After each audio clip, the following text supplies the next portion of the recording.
HRM Concept Review, Compensation 8, Key Decisions when setting externally competitive pay. Key decisions in developing a competitive compensation strategy involve the following: establishing the organization's pay strategy in relation to the market, clarifying the objectives behind the compensation survey, identifying appropriate competitors in the market, crafting the structure of the survey, analyzing the survey findings to develop a market rate line, creating a pay policy line that mirrors the organization's compensation strategy, and achieving a balance between market competitiveness and internal consistency by implementing salary ranges, fixed rates, or salary bands.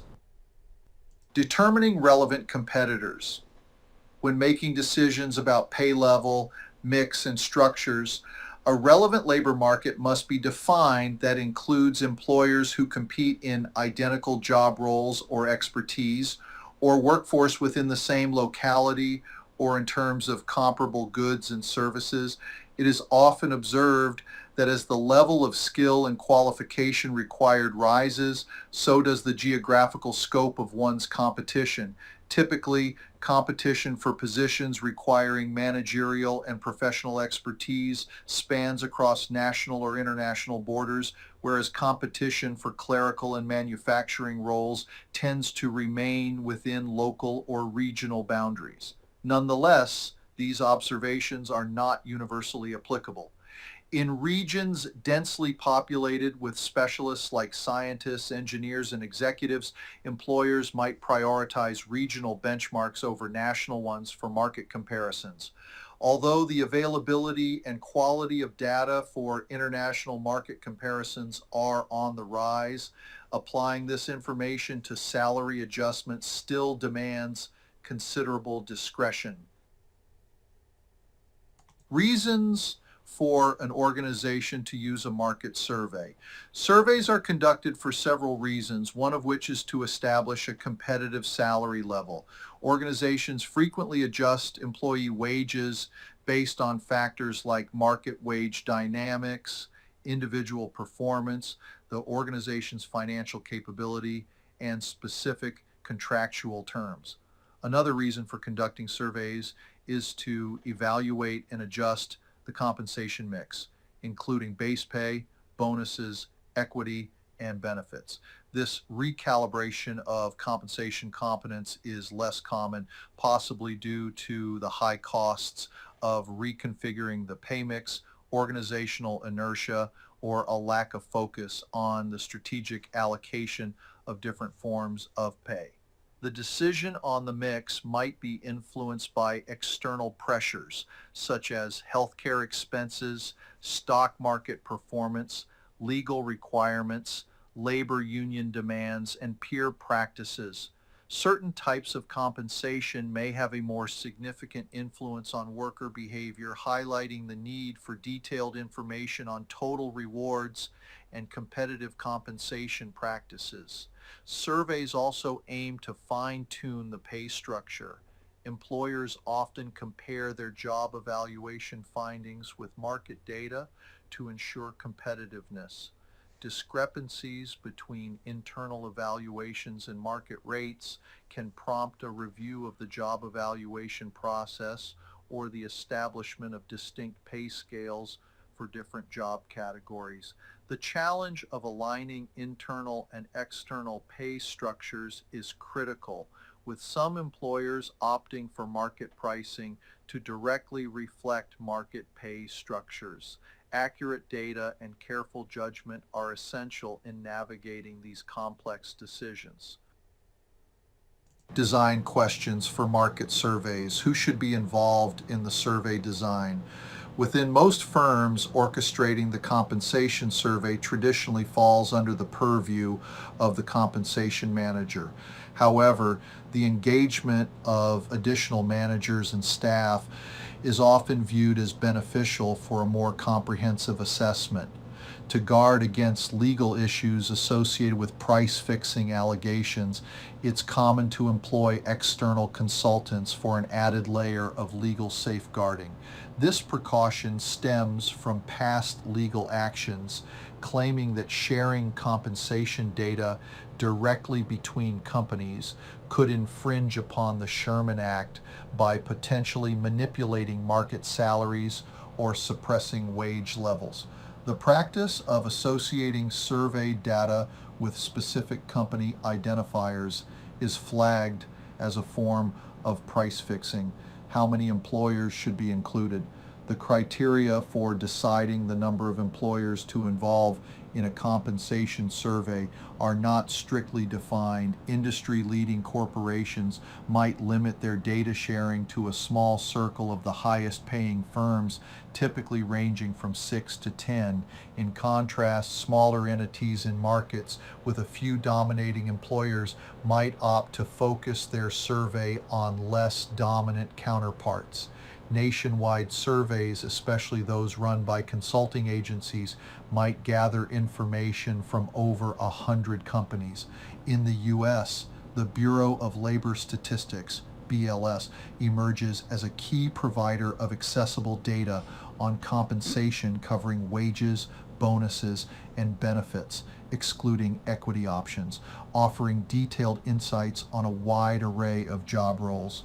Although BLS data might serve as a supplementary check for some private enterprises, its lack of specificity can limit its standalone application. Which jobs should be included? Organizations can follow various methodologies for selecting which jobs to include in a survey. Benchmark job method. This involves choosing roles with consistent responsibilities that are common among various employers and have a substantial employee base. For surveys aiming to assess the full compensation framework, benchmark roles should represent the entire structure comprehensively. Skill competency approach. For organizations employing skill-based frameworks or broad job descriptions without direct industry equivalents, adapting market data to these structures becomes necessary. A practical method involves pinpointing the market's lowest and highest remunerated benchmark positions for the needed skills and using these salaries as reference points for the organization's skill-based pay scales. What information should be collected? Typically, a compensation survey seeks to collect data across three main areas: organizational profile, overview of the total compensation package, detailed salary data for each specific role under examination, ensuring a well-rounded analysis of both internal and external compensation landscapes. Constructing the market pay line. The initial step typically involves verifying the precision of job comparisons, followed by an examination for any irregularities, the currency of the data, and the characteristics of the compared organizations.